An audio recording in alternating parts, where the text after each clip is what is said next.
What's up, everybody? I'm Jessekazam. Welcome back to another Escape From Tarkov video. This is another one of our teaching tactics videos, which is kind of like the opposite of the lessons from Beyond the Grave, where we take a look at a clip where I executed a play well, and we kind of talk through my decisions and what I was thinking when I was making that play.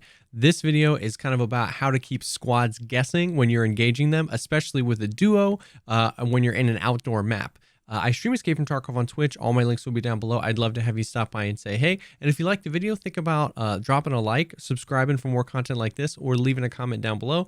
All that stuff really helps me out. So thank you so much to those that do that. But with all that out of the way, let's go ahead and dive right in.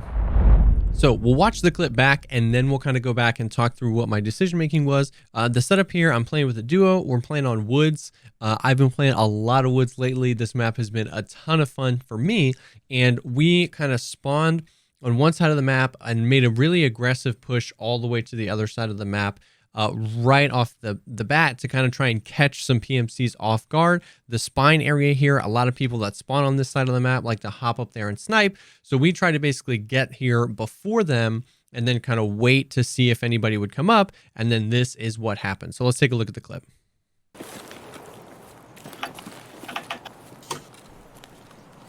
Guess I should peek this a little bit before I keep jumping. I don't see him. Oh, hold.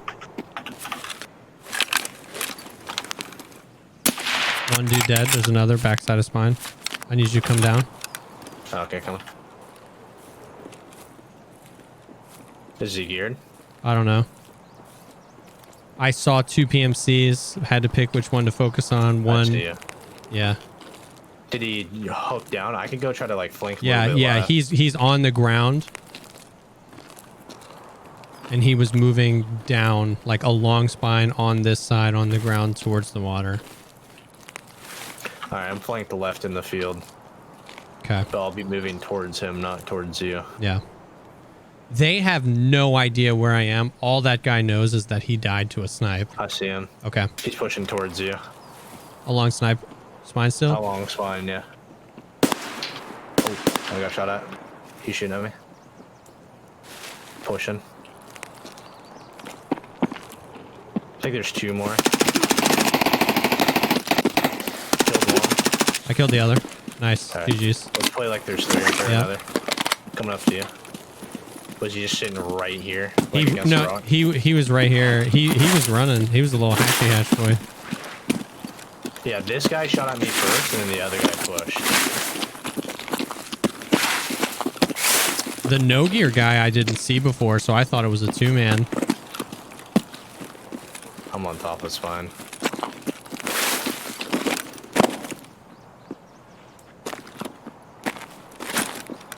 Ooh, I may have just heard someone aim. 100%. There's another guy somewhere. Okay. I'm dead. Bro, what? I checked that like 4 times.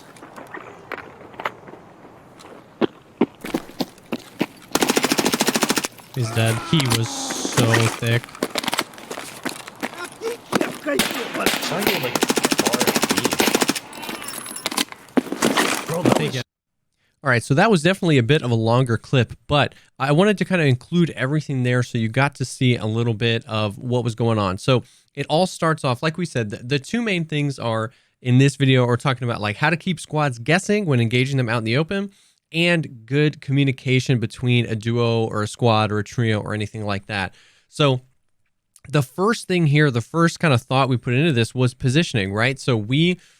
like we said earlier, we broke away really quick out of our spawn, which was on the other side of the woods, but closest to the lumber mill. And we immediately jetted all the way across to catch people off guard. If they spawned closest to spine, they're absolutely thinking they have to worry about people behind them. They can maybe hop up on spine and snipe people across, but they're not worried about PMCs from the other side really close yet.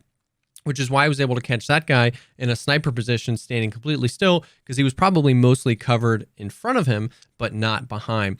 So we pushed over. My buddy was kind of hopping up near like the sniper rock behind me, and I was down low. We had heard some shots. I think these guys were taking out some scavs. So we started to kind of like position ourselves in a way that we could catch these guys off guard. Now that isn't always the case, right? You can't always. It's hard to keep squads guessing. It's different when they know where you are or if they've seen you. But what we got here was we were able to engage these guys without them knowing that we were there at all. So right here, I see two people, and the first thing I do is I clear the comms. I say hold. I was a little dramatic. I was like hold. But I wanted to clear the comms so that if I needed to relay information to him right after I took a shot here, that I could do that.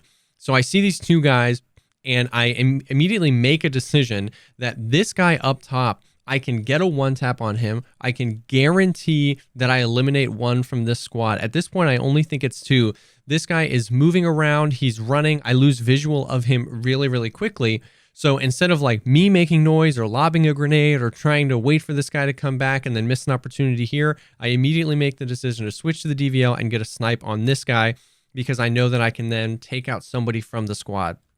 Once I do that, once I have my silence, I'm there with my thoughts, I make that decision, I kill the guy, I immediately, instead of pushing the other guy or trying to figure out where he is, it's all about communicating to my teammate where I let him know I've killed one, I've seen another. I'm using stuff like he's along the back side of spine. Just from us playing together, he would know what that means. I even say he's backside of spine, on ground level, moving along spine towards the water. So I'm trying to use as much description as possible. I know that he's not right next to me. He's not going to be in a place where he needs quiet because he was behind me. He's trying to catch up to me. So while he's trying to catch up to me, I'm trying to use as much description as possible. He makes the really good call to break left. So instead of just the two of us kind of marching down spine after this guy, he breaks left behind spine into that field. So if this guy's trying to make a retreat and break away from spine, he'll catch him. If he's just like moving up and down the backside of the spine, I'll catch him. Now, I keep saying spine. It's this big, long mountain that's right next to us. I keep using that term spine. It's just what we call it. It's the big, long rocks that you can jump up like you saw in the clip. I was basically running up and down up top, and you can shoot into the lumber mill. We call that spine. So those are the terms that we're aware of, that we're familiar with. So that's what we're using there. So, and at this point, I even relay to him that they don't know what's going on at this point. They don't know how many of us there are. They probably think that they got shot from the other side of spine. Once again, we were in a position to catch them off guard, where if I was that guy that got sniped up top, if I didn't really hear exactly where that suppressed DVL shot came from, I'd probably call that I got sniped from the other side somewhere and somebody hit me with a really good shot. So we kind of have everything going for us at this point. So we take it slow. My friend backs off there, moves to the left, moves up spine, starts seeing guys. He calls to me that the guy is pushing back up my way. I wait for it, use that audio.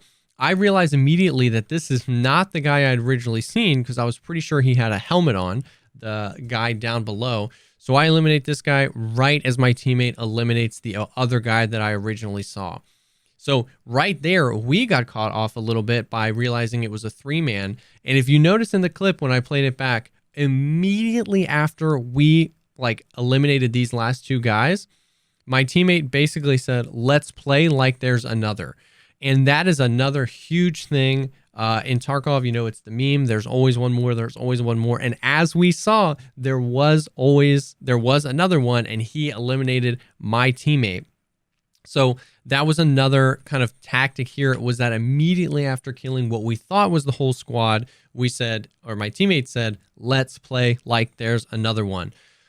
He's really good at the game. He was able to hear an ADS.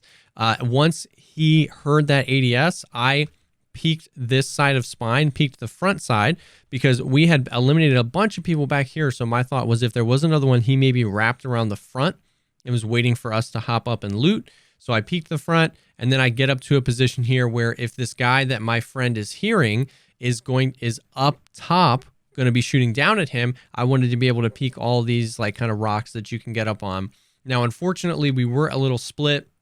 The other person did eliminate my teammate, but I was able to then use kind of some high ground here to my advantage and audio to my advantage as well. So I hear this guy. He killed my teammate and then immediately kind of broke away, went for a reload. This guy must have not heard me up top, or the audio he heard he thought was ground level, because I was able to catch this guy kind of off guard. He had his back to me. He even looked like he was trying to ADS this way. He didn't really know where I was, and I was able to use that high ground to my advantage. So this was a really cool fight. It was fun. It was one of those things where even though my teammate died, we were reflecting on it. We were like, dude, that was good. It was solid comms, and we were constantly positioning ourselves in a way that was making sure that these guys didn't know where we were or how many of us there were. I think if there was something that we could have done better, it was that when he was like, let's play as if there's one more, we could have maybe broke away from spine a little bit back into the field, and then waited to hear some more audio. Because there's so many nooks and crannies up there on spine that's kind of exactly what that guy used to his advantage, is that you can't really see everything at once. And he was able to kind of just hide himself away in one of those nooks and then wait for my teammate to then clear, because then the kind of tables flipped where that guy knew that there was guys that just killed his other 3 homies, but we didn't know that he was there. So once we eliminated those 3, the kind of tables flipped, and that guy had the advantage of them us not knowing where he was, and he kind of used that to his advantage. So he could have kind of broke away. But ultimately, this was a super fun fight. It's always good to eliminate a bunch of people without them knowing where you are or how many of you there are. And it was fun to be able to do this on kind of a big open map like Woods. So I hope that this helps you. I hope that watching stuff like this, if you play with a duo, helps you kind of like learn some communications and how to communicate and when to keep comms quiet, when to be relaying a bunch of information, and then how to kind of maybe move around and engage people when you have the advantage. So I hope that this helps, and maybe you can implement some of these strategies when you're playing Tarkov. Thank you as always for taking the time to check out this video. If you liked the video, please consider dropping a like, commenting below, or subscribing to the channel for more content like this. I'm always trying to create content that helps shorten the learning curve of Tarkov and get you in your raids having fun as soon as possible. Like we said before, I stream Escape from Tarkov on Twitch, and all my links will be down below. And if you're looking for people to play with, down below is also a link to my Discord, where we have a few thousand people, Tarkov veterans, newer players. So if you're looking for people to play with, that is a great place to be. Thank you again for stopping by, and I will definitely see y'all on the next one.